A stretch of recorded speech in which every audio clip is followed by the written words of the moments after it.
Gloire au Seigneur, quelle belle journée que la journée d'aujourd'hui. C'est ici la journée que l'Éternel a faite. Soyons heureux et réjouissons-nous. Vous savez pourquoi nous devons nous réjouir? Parce que nous avons un Dieu qui nous a créés, nous avons un Dieu qui prend soin de nous, nous avons un Dieu qui veille à ce que rien ne nous manque, parce que l'auteur sacré dit, l'Éternel est mon berger, je ne manquerai de rien. Donc si vous manquez de quoi que ce soit, venez à Jésus-Christ, placez votre confiance en son nom, vous ne manquerez absolument de rien. Il est le bon berger qui pourvoit toujours à nos besoins. Nous continuons avec notre étude sur les livres de la Genèse et à travers cette étude, nous voulons tout simplement arriver à découvrir les desseins de Dieu pour nos vies, la puissance de Dieu, sa magnificence, sa splendeur, bref, tout ce que Dieu est et tout ce qu'il veut faire dans nos vies et avec nous. Alors, nous étions en train de parler du verset 3. Je suis dans Genèse chapitre 1.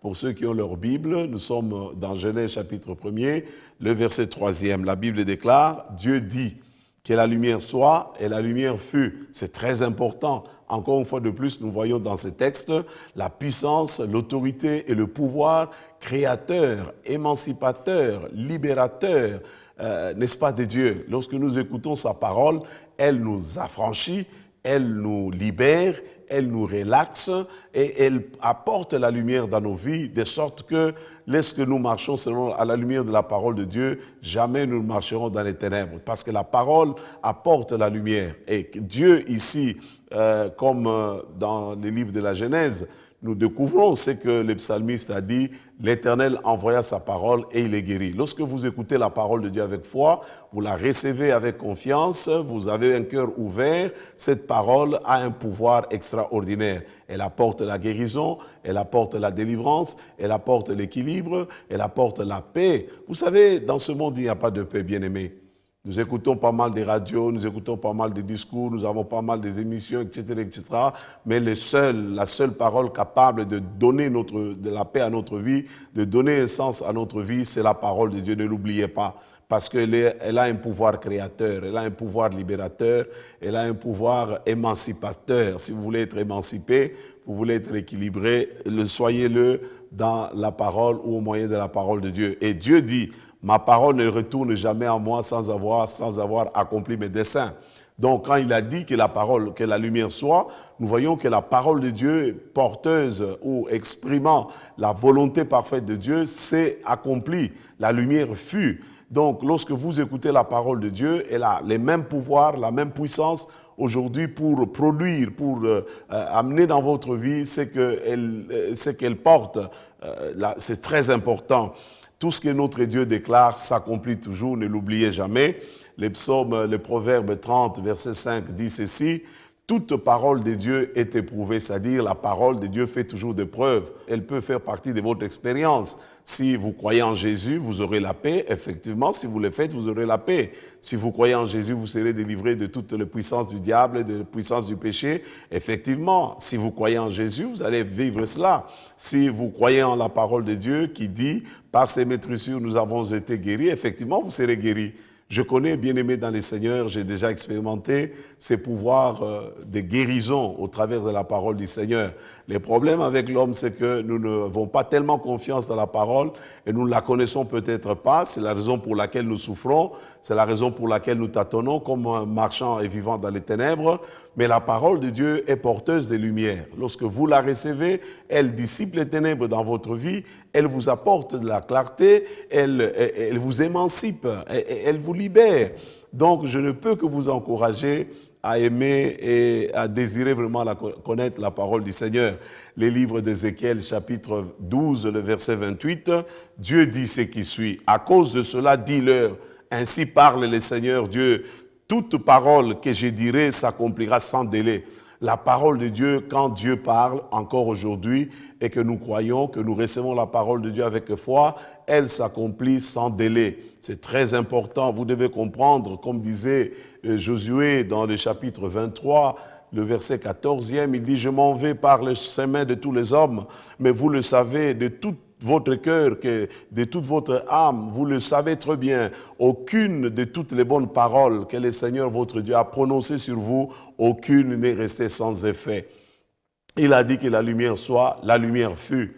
lorsqu'il parle dans votre vie, dans votre situation, croyez-moi, cette parole va produire des fruits, va produire des effets, parce qu'il y a la puissance de Dieu derrière sa parole. Il a dit, voyez ici, je me tiens derrière ma parole afin de l'accomplir.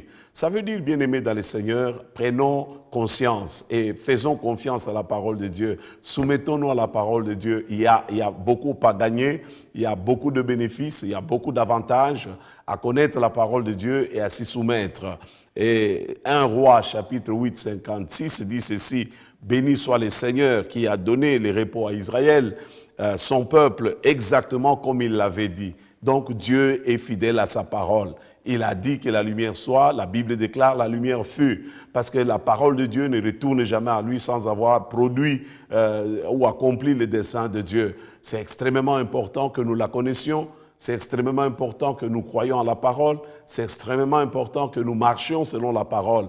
Marie a eu son miracle de la naissance de Jésus. Elle a conçu miraculeusement par la puissance du Saint-Esprit, mais à quel prix? La Bible déclare, Marie dit à l'ange qui lui avait apporté la parole, qu'il me soit fait selon ta parole, que sa parole, comme tu l'as dit, s'accomplisse dans ma vie. Et Dieu a accompli cette parole. Je vous en supplie, faites confiance à la parole de Dieu, mettez-la en pratique.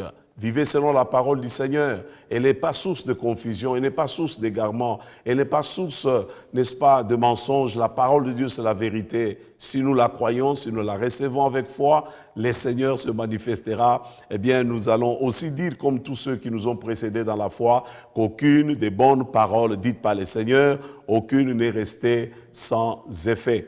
Et le verset 4 de Genèse, chapitre 1er, déclare, Dieu vit que la lumière est bonne. Vous savez, notre Dieu est un Dieu qui voit. Ce n'est pas une statue muette, ce n'est pas une statue qui a des yeux mais qui ne voit pas, ce n'est pas une forme ou une idée, une représentation, n'est-ce pas, inanime, sans vie. Dieu est une personne, Dieu est notre Créateur, Dieu voit. Il te voit là où tu es. Il connaît les chemins par lesquels tu passes. Il connaît par quoi tu passes aujourd'hui. Alors ne crains pas, parce qu'il y a un Dieu au ciel qui te voit, qui te connaît. La Bible déclare, il connaît même le nombre de nos cheveux. Par conséquent, il prend soin de nous dans tout le monde des détails. Nous pouvons lui faire confiance. C'est un Dieu qui est vivant, un Dieu réel, un Dieu avec qui nous pouvons interagir. La Bible dit, Dieu voit que ce qu'il avait fait était bon. Dieu sépara la lumière d'avec les ténèbres. Et Dieu appela la lumière jour et il appela les ténèbres nuit. Ainsi, il y eut un soir et il y eut un matin, ce fut le premier jour. Le verset 20, Dieu dit, nous voyons encore le pouvoir de la parole de Dieu. Nous voyons encore l'autorité de Dieu à travers sa parole. Nous voyons sa volonté clairement exprimée. Ce que Dieu veut s'accomplit. C'est la raison pour laquelle nous devons prier conformément à la parole du Seigneur. Nous devons la connaître. C'est extrêmement important. Et quand Dieu dit quelque chose, il voit, il nous connaît.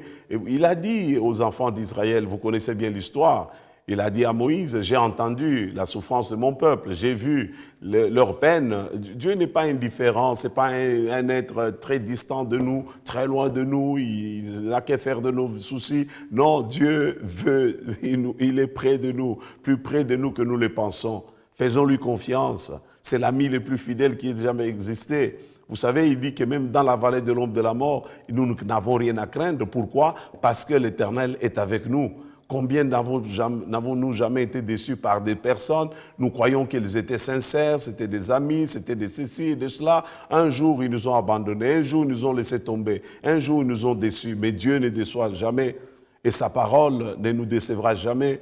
Voilà pourquoi nous devons toujours lui faire confiance. Et ça, nous ne le découvrons qu'au travers ces livres de la Genèse qui nous révèlent que Dieu est plus proche de nous que nous le pensons. C'est extrêmement important que nous puissions comprendre. Puis Dieu dit, faisons l'homme. Nous voyons encore le pouvoir de la parole. Tout ce que Dieu fait dans la vie de l'homme, il le fait au moyen de la parole, au moyen de sa parole. Donc, prenons le soin d'écouter Dieu, que Dieu nous parle, lisons la parole de Dieu. À travers elle, Dieu se révèle à nous, Dieu se manifeste dans nos vies. Et la Bible nous dit, Dieu créa, Dieu bénit. Vous voyez, tout ça là sont les actes, sont des actions. Vous voyez, il a posé des actes. Si les choses existent dans le monde d'aujourd'hui, si vous-même qui me suivez ce matin, vous existez, vous respirez aujourd'hui, c'est par la volonté de Dieu. Ce n'est pas parce que vous êtes plus méritant que les autres. C'est tout simplement l'amour de Dieu. Alors que le Seigneur vous bénisse. Je continue à prier que ensemble nous puissions grandir dans la parole, dans la connaissance de notre Dieu et dans la connaissance de sa parole. Merci encore une fois de plus à l'équipe qui nous permet, cette équipe de B1 qui nous permet de venir jusque chez vous. Que le Seigneur vous bénisse. Très bonne journée.